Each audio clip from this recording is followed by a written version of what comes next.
Great. Well, please do sit down. And we're going to have a Bible reading, and then Jez is going to come and speak. So Anne is going to come and read. Do follow the reading as she reads, and then Jez is going to come and speak.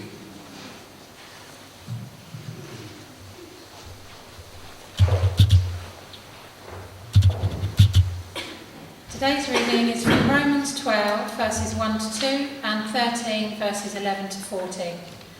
Therefore I urge you, brothers and sisters, in view of God's mercy, to offer your bodies as a living sacrifice, holy and pleasing to God. This is your true and proper worship.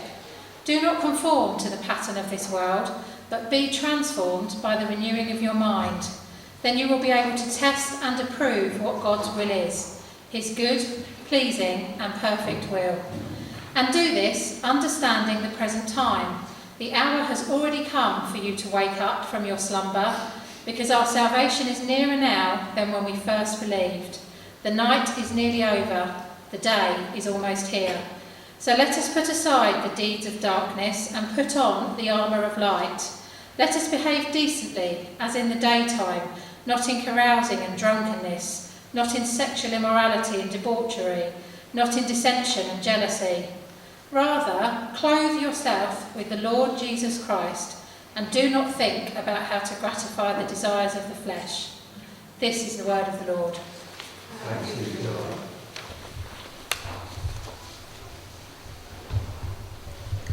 Right, can I see you? Yes. Now, today we've said, isn't it, haven't we, that it's the second day of Advent. A second week, rather, of Advent. And who has been opening an Advent calendar? Would you put your hand up if you've got an Advent calendar? It doesn't have to be a chocolate one. Maybe it is. Okay. What is Advent all about? Why do you open an Advent calendar? What is it all about? Anyone got any thoughts, any suggestions? Mason? It is a countdown to Christmas, yeah. Is anyone going to say anything else? No? Great, that's a great answer. It's a countdown to Christmas. It's all about Advent, it's all about waiting. It's all about waiting and expecting. Expecting. We open our doors to count down until the Christmas day. We're expecting Christmas Day. And Advent is really about when Jesus came the first time, God prepared the people for Jesus coming. And they were expecting a Messiah to come, a King to come. But it's also about us today, expecting Jesus to come again. Expecting Jesus to come again. And that's what we're going to think about this morning. So,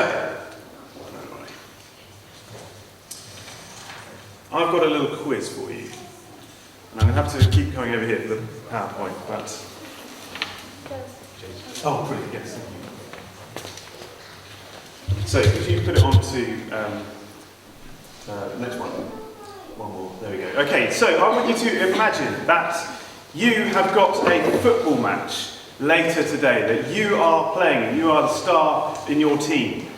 What could you do to prepare for a football match? Option 1, you could scoff a massive plate of chocolate brownies. You could, option 2, play video games all morning on the sofa. Or option 3, you could do some stretching and warming up, ready for the game. What do you think? What would you do? Chocolate brownies? Okay, hands up if you would scoff a load of chocolate brownies. You don't care about the football match, do you? It's all about the brownies. Who would play video games? Johnny would play video games. Joshua would eat chocolate brownies and play video games. Who would do some warming up and a bit of stretching? You are the people, I think, who are preparing well for a football match. And maybe you're going to win. I don't think anyone else is going to win the game, are they? Let's have another one. Okay, imagine you have got a big exam or a big test tomorrow. Okay, tomorrow. What are you going to do tonight? Are you going to revise, work, look over your notes, look over... Well, okay, imagine it's not a Sunday today. Okay, that's the first one. Option 2, are you going to go on holiday to a lovely sunny place in a camper van? Or number 3, are you going to watch TV all the way through the night? Okay. Option 1, who would revise? Imagine it's not a Sunday, and you can revise. Who would revise and work hard for the exam? Very good. Who would go on holiday? Just,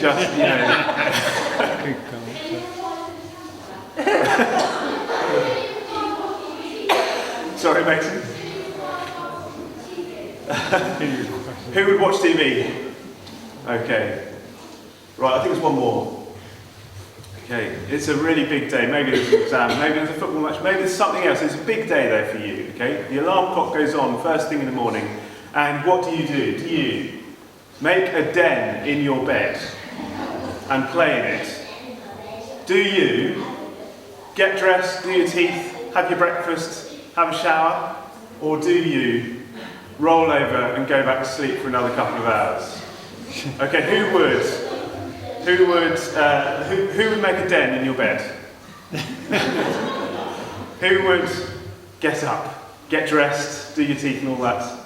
Who would, last of all, go back to sleep for another couple of hours? Okay.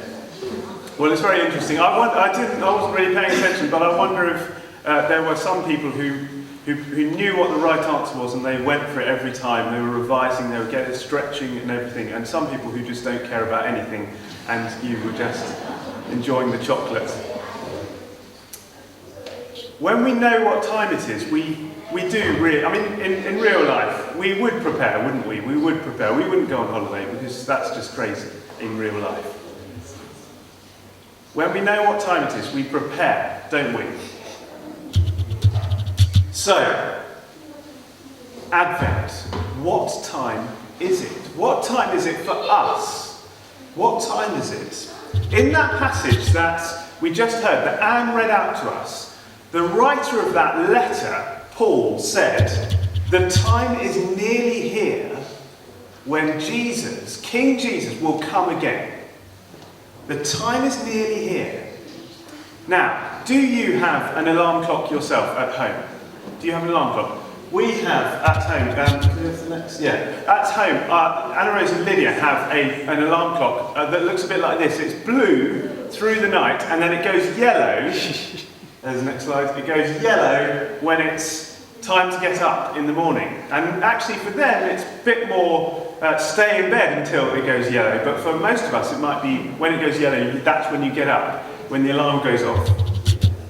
Paul says, understand the present time. Now, the hour has already come for you to wake up from your slumber, because our salvation is nearer now than when we first believed. It's like, Paul says, it's like the alarm clock has gone off, the clock has gone yellow, and it's time to wake up. The dawn is about to break, the sun is about to come over the horizon, and the day is about to start. So get ready. That's the time. Jesus came once. That's what we celebrate at Christmas, isn't it? He came, he died on the cross and rose again, and then he went into heaven. And that's where he is now. But one day soon, he is going to come again. King Jesus is going to come again, and it's not going to be the same. He's not going to come to a little stable where nobody knows about it.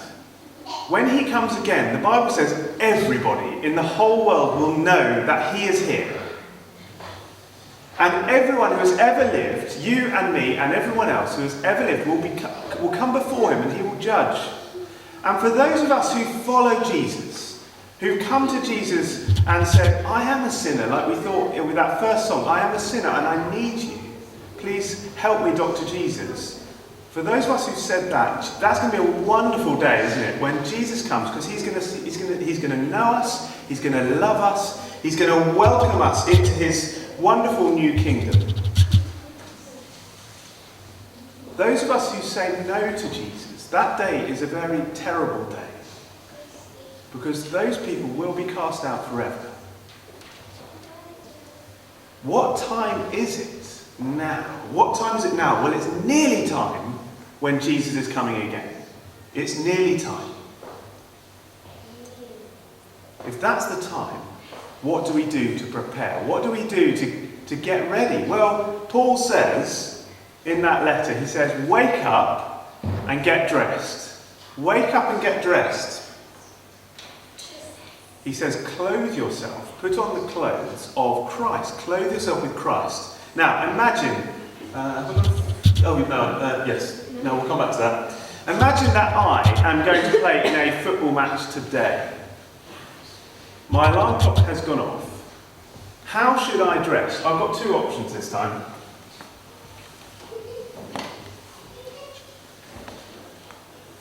My first wonderful, lovely, comfy dressing gown. Should I wear that to get ready for my football match? Or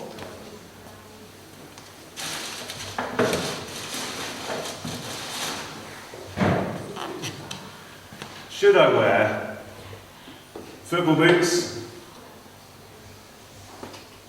shorts, and football shirt? Which should I wear? Who votes for the dressing gown? Who wants an entertaining football match? Who votes for the football kit? Does anyone know what football kit this is? If I cover it up? Wasps. It's that well-known Greek football team, Thessaloniki. So there you go.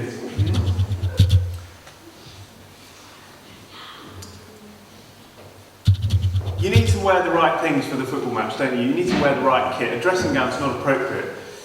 If we follow Jesus, then the alarm clock has gone off. Jesus is coming soon. And Paul says, put aside the deeds of darkness. That's like put away the dressing gown, because that belongs to the night time. And put on the armour of light. He says, clothe yourself with Christ. That's a bit like putting on the football kit to get ready for the game.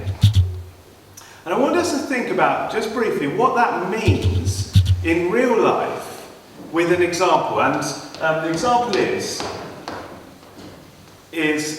truth and lies. Okay? Now there is a list, and for grown-ups, you might want to look over that list in the reading and work out what it means in the context of that list. But I think this will be more helpful for all of us who are here in the room. Do you remember a lie that you told, that you have told? Can you remember? Can you just think back to a lie that you told? Maybe it was a big lie. Maybe it was a white lie. Maybe it was a half-truth. Maybe it was like an exaggeration on your social media page.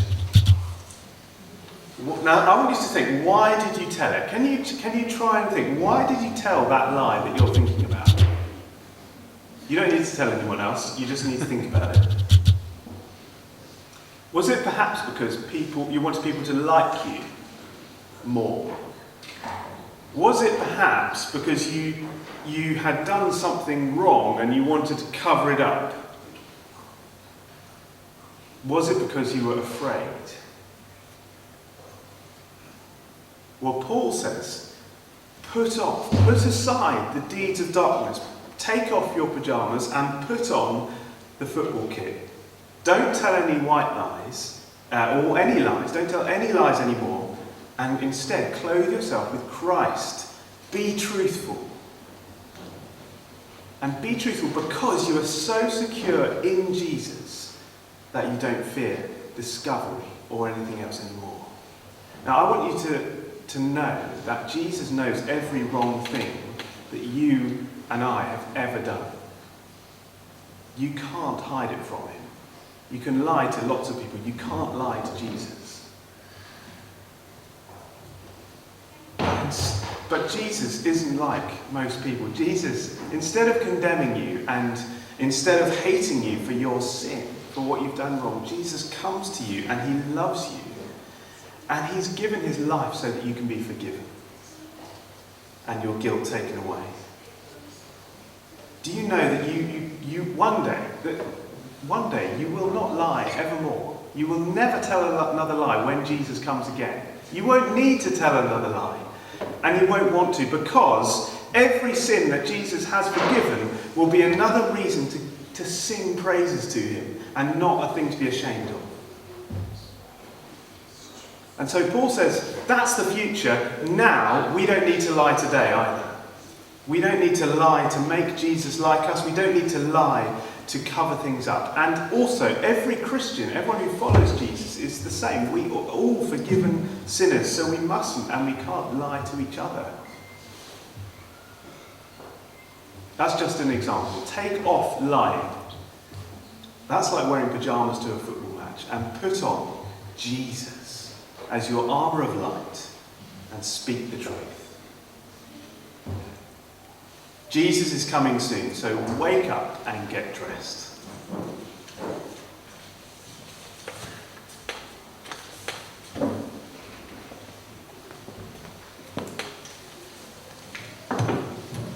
Thanks very much, Jez. So we've been thinking about Advent. We're going to sing our final song, and it is an Advent song. It takes us from the stable at Jesus' first coming to his return when he comes to claim his people. So let's stand, and you can clap, you can jump up and down, you can mouth the words, but let's do something together.